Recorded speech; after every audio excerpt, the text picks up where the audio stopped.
దేవునికి మహిమ కలుగును గాక. మీ అందరికీ వందనాలు. దేవునికి స్తోత్రం. ప్రియమైన దేవుని బిడ్డలారా, మరి గడిచిన కాలమంతా కూడా దేవుని యొక్క బలిష్టమైనటువంటి చేతుల కింద మనందరిని కాచి కాపాడి ఉన్నాడు దేవుడు. ఈరోజు మరి ఈ రీతిగా మరలా ఒకసారి మనం కలవడానికి దేవుడు మనకి కృపని ఇచ్చాడు. అందుకని దేవునికి మహిమ కలుగును గాక. ఈ భూమి ఆకాశములు పుట్టిన దగ్గర నుంచి ఒక రెండు సమస్యలతో ఎప్పుడు కూడా ఒక పోరాటాలు జరుగుతూనే ఉంటాయి. రెండు పోరాటాలు జరుగుతాయి భూమి మీద. ఏంటి ఆ రెండు పోరాటాలు అంటే, ఒకటి నిజం, రెండవది అబద్ధం. ఒకటి నిజం, రెండవది అబద్ధం. నిజానికి సృష్టికర్త దేవుడు, అబద్ధానికి సృష్టికర్త అపవాది సైతాన్.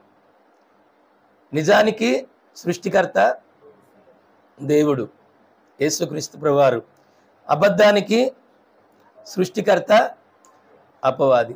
ఈ రెండు భూమి ఆకాశం మానవులు పుట్టిన దగ్గర నుంచి ఈ రెండిటి మధ్యలో పోరాటం జరుగుతూనే ఉంది. ఈ రెండిటికి ఎప్పటి నుంచో పోరాటం, కొన్ని వేల సంవత్సరాల నుండి. ఎప్పటి నుంచి?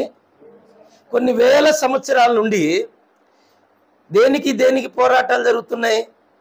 నిజానికి అబద్ధానికి. దేవుడేమో నిజం చెప్పండి అంటాడు, అపవాదేమో అబద్ధం ఆడండి అంటది. దేవుని స్తోత్రం.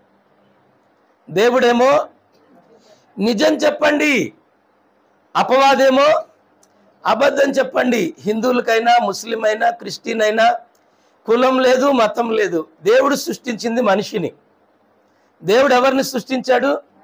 మనిషిని సృష్టించాడు. కులాన్ని దేవుడు సృష్టించలా, కులాన్ని దేవుడు సృష్టించలా, మతాన్ని కూడా దేవుడు సృష్టించలా. దేవుడు సృష్టించింది మనిషిని. దేవుడు ఎవరిని సృష్టించాడు? మనిషిని చేశాడు.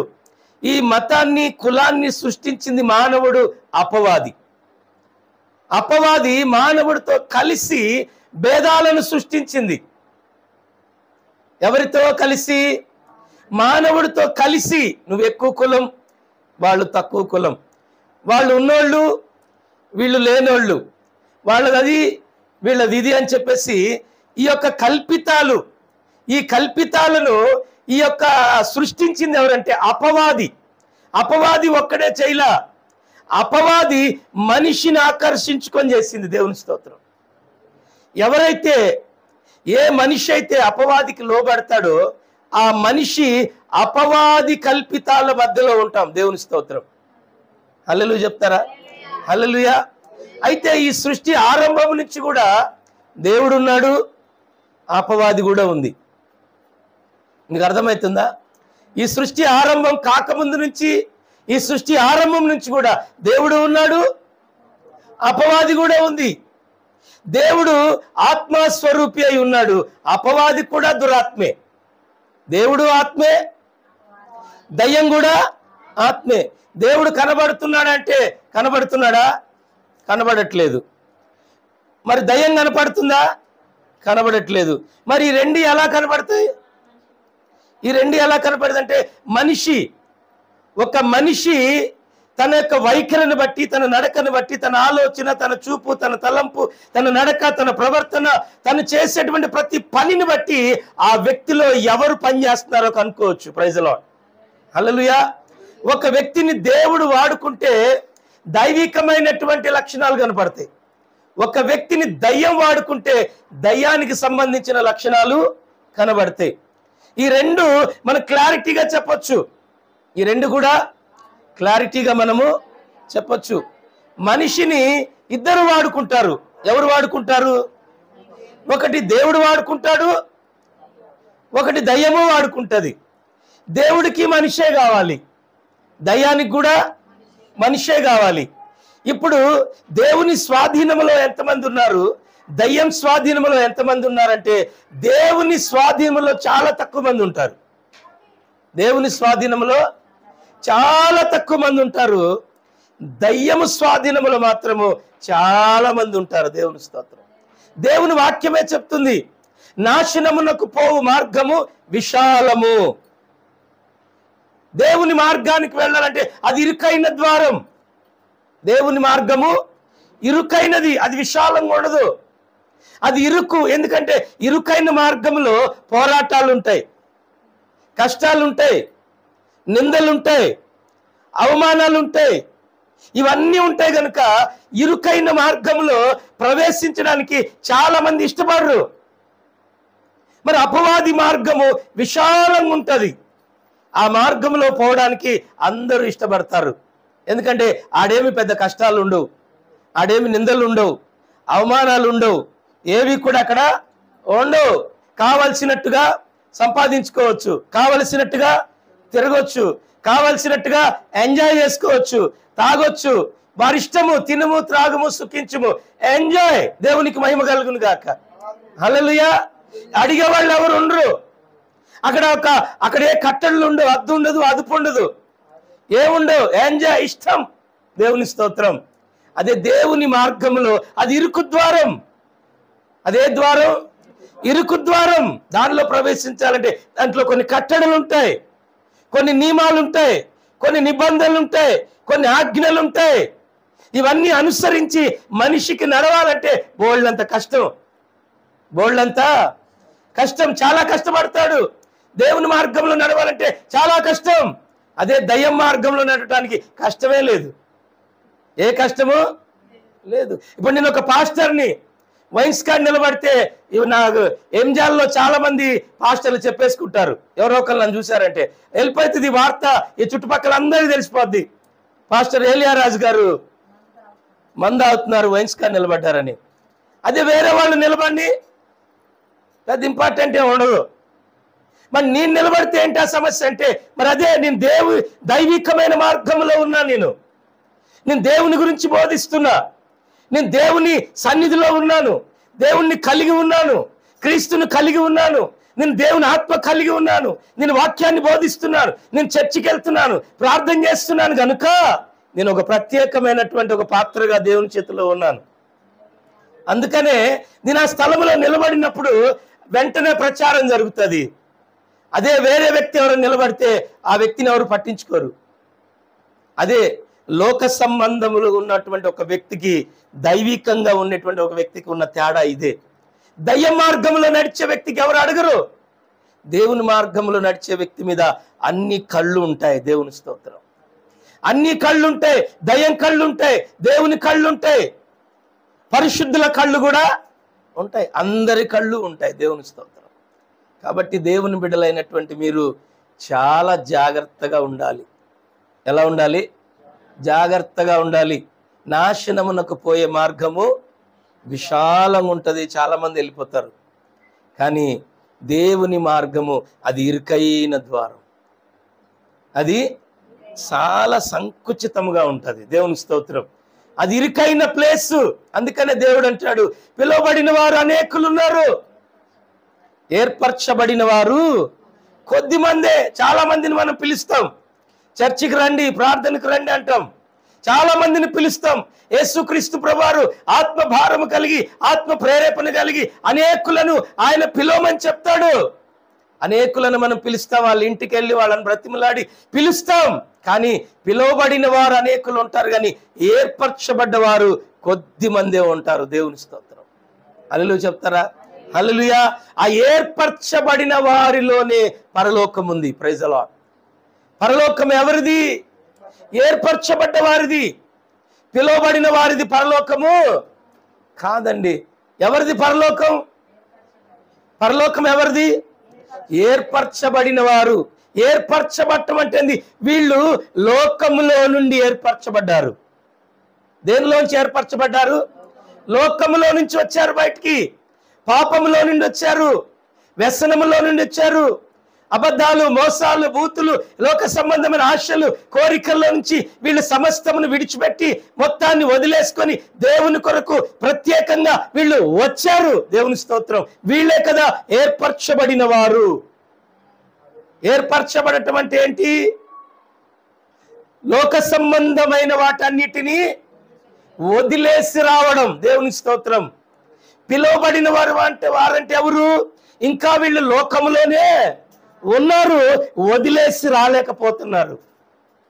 వీళ్ళు చేస్తున్నటువంటి ఆ పాపాన్ని, వీళ్ళు చేస్తున్నటువంటి ఆ రోత జీవితాన్ని, ఆ రోత బ్రతుకులను వదిలిపెట్టి దేవుని దగ్గరకు రాలేక వీళ్ళు ఏం చేస్తున్నారంటే ఊగుతున్నారు. అక్కడిక్కడ గాలికి ఊగి చెట్టులాగా. ఎలా ఊగుతున్నారు?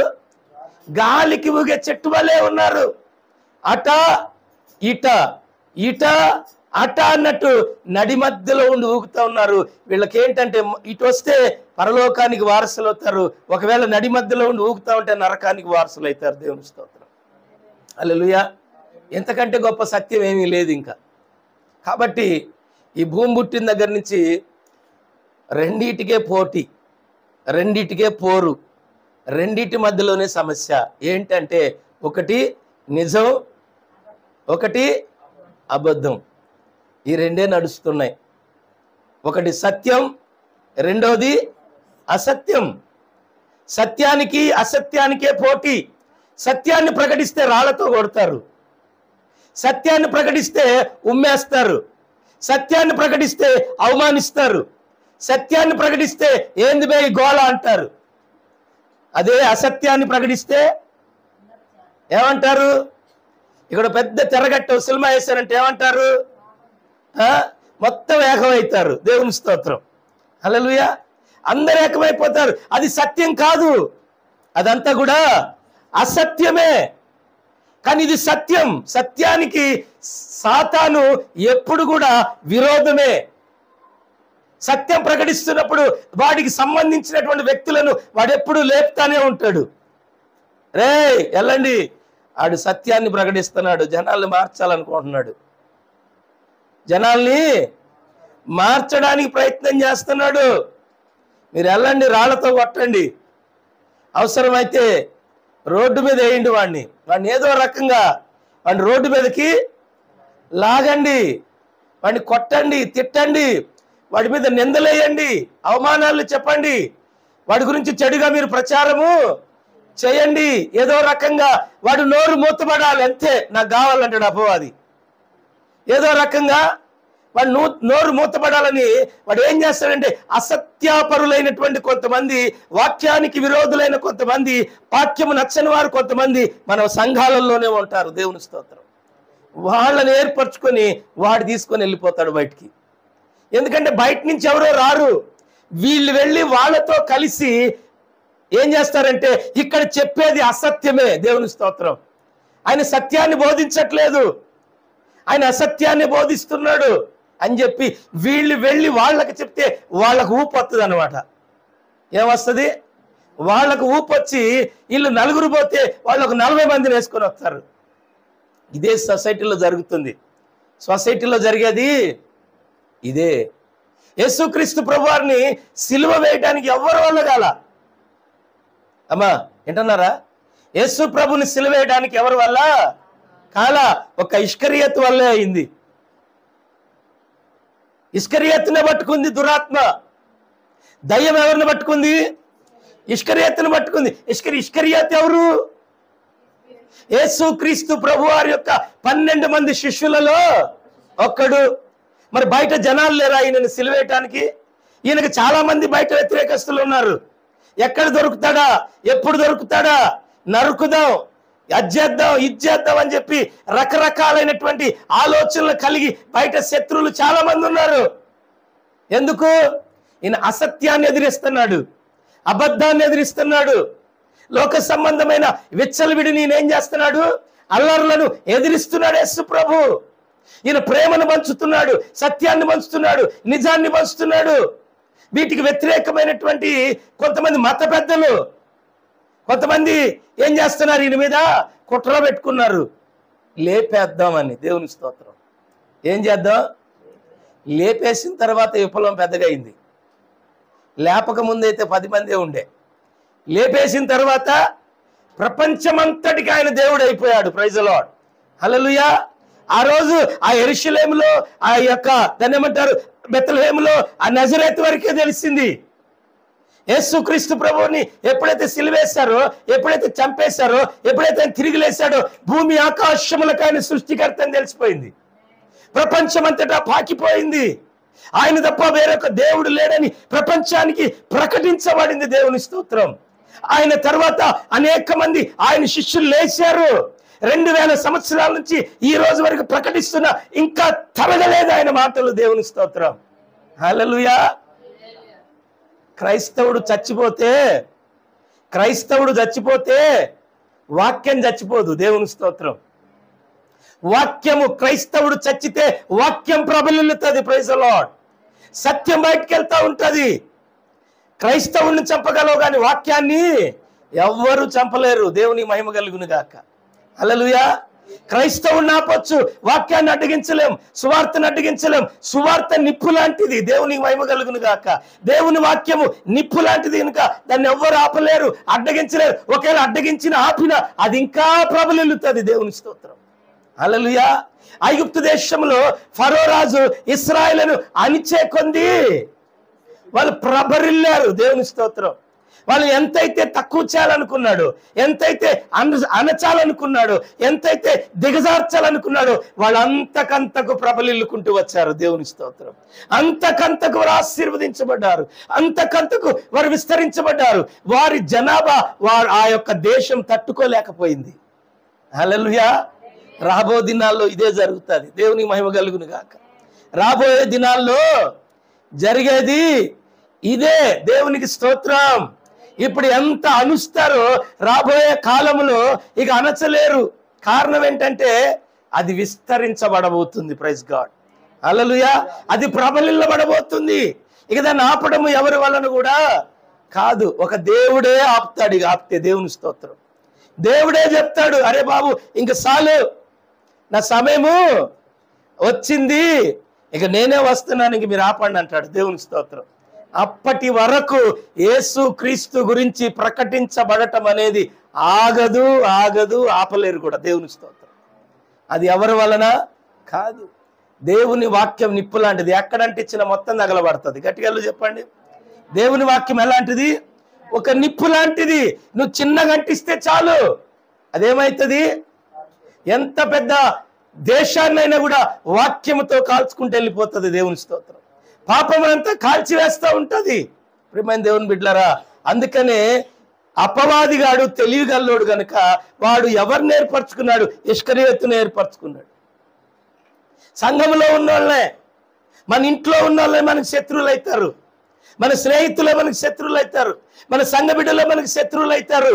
ఎవరో కాదు, బయట వాళ్ళు ఎవరు మనకు శత్రువులు కాదు, మన ఇరుగు పొరుగు వారు ఎవరు మనకు శత్రువులు కాదు, మన ఇంట్లో వాళ్ళే మనకు శత్రువులై వాళ్ళతో కలిసి మనకి శత్రు సమూహాన్ని కూడగడతారనమాట. ఏం చేస్తారు? శత్రు సమూహాన్ని కూడగడతారు. వీళ్ళు కూడగట్టి ఏం బాగుపడతారు? ఇస్కరియోతు ఏం బాగుపడ్డాడు? ఏమన్నా బాగుపడ్డా? ఏం బాగుపడలేదు. ఇస్కరియోతు స్థానంలోకి మత్తయి వచ్చాడు. ఇస్కరియోతు స్థానంలోకి ఎవరు వచ్చారు? దేవుడు మత్తయిని ఏర్పరచుకున్నాడు, కానీ పని మాత్రమేమీ ఆగలేదు, జరుగుతూనే ఉంది. యేసు క్రీస్తును పట్టుకున్నప్పుడు అక్కడ ఉన్నటువంటి శిష్యులందరూ కూడా చల్లా చెదిరైపోయారు. అప్పుడు ఏమనుకున్నారు అక్కడ ఉన్న వాళ్ళందరూ? ఇక అయిపోయింది, ఈయన పని అయిపోయింది, మొత్తం చల్లా చెదిరైపోయింది అనుకున్నారు. ఒకటి గుర్తుపెట్టుకోండి, కొమ్మలు నరకొచ్చు, ఆకులు రాలిపోవచ్చు, కాయలు రాలిపోవచ్చు, మొద్దు ఉంది బతికి. దేవుని స్తోత్రం. హల్లెలూయా. మొద్దు ఉంది, యెషయా మొద్దు ఉంది. ఆ మొద్దుకు చిగురు పుడుతుంది. Praise the lord. అది అంకురము కలిగి అదేంటంట విస్తారంగా ఫలిస్తుంది. అది దేవునికి మహిమ కలుగును గాక. మీరు ఆకులు రాలుగొచ్చారు, మీరు పళ్ళు రాలుగొచ్చారు, కొమ్మలు నరికేశారు, కానీ అక్కడ ఏముంది? మొద్దు ఉంది. దేవునికి స్తోత్రం. కొమ్మలు, ఆకులు, కాయలు ఎప్పుడన్నా రాలిపోయాయి, కానీ మొద్దు దాని వేరెక్కడికుంది? భూమి లోపలకుంది. దాన్ని కదిలించడము ఒక దేవుడి వల్లే అవుతుంది. Praise the lord. హల్లెలూయా. ఎందుకంటే నాటింది ఆయన కాబట్టి. Praise the lord. ఆయన నాటాడు, ఆయనే కదిలించాలి. బైబిల్ చెప్తుంది, నీతిమంతుణ్ణి ఎవ్వరూ కదిలించలేరు. హల్లెలూయా చెప్తారా? నీతిమంతుణ్ణి ఎవరు కదిలించలేరు. అది కదిలించాలి అనుకుంటే దేవుడొక్కడే కదిలించగలడు. దేవునికే సాధ్యం. అది దేవునికే సాధ్యం. ఎందుకంటే అది మొద్దై ఉన్నా కూడా అది చిగురు పెట్టుకొస్తుంది. ప్రైజ్లో చూడండి, యెషయా గ్రంథం 11వ అధ్యాయం 1వ వచనం.